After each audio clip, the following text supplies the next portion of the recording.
మద్యాన్ని నిషేధించినటువంటి ప్రాంతాలు కొన్ని ఉన్నాయి. ఏమేన్ అనేటువంటి ప్రాంతము పూర్తిగా కఠినంగా మద్యాన్ని నిషేధించారు. మద్యాన్ని నిషేధించినటువంటి ఆ సోమాలియా లేదంటే ఏమేన్ అనేటువంటి ప్రాంతాల్లో ఉండి నేను మందు తాగడం లేదు, నేను గొప్పవాణ్ణి అని చెప్పుకుంటే నువ్వు గొప్పవాణివి కావు. ఎప్పుడు గొప్పవాణివి అవుతావు అని అంటే, మద్యం విస్తృతంగా దొరికేటువంటి భారతదేశానికి వచ్చి ఆ మద్యం తాగే వాళ్ళ మధ్య ఉండి అప్పుడు నేను మద్యం తాగడం లేదు, ఇంతమంది నా చుట్టూ మద్యం తాగే వాళ్ళు ఉన్నారు, అయినా కూడా నేను మద్యం వైపు కన్నెత్తి కూడా చూడను అని చెప్పుకుంటే అప్పుడు నువ్వేమవుతావు? గొప్పవాణివైతావు. పాపం చేయడానికి ఆస్కారమే లేనప్పుడు నువ్వు పాపం చేయకుండా ఉండే నేను గొప్పవాణ్ణి అని అంటే కుదరదు. అలా కాదు, నువ్వు గొప్పవాణివి.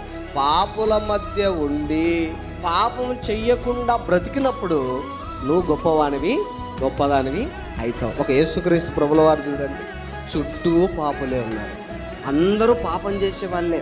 వాళ్ళ మధ్య ఉన్నా కూడా యేసు ప్రభు ఒక చిన్న పాపం కూడా చేయలేదు. అప్పుడు ఆయన గొప్పవాడుగా పిలువబడ్డాడు.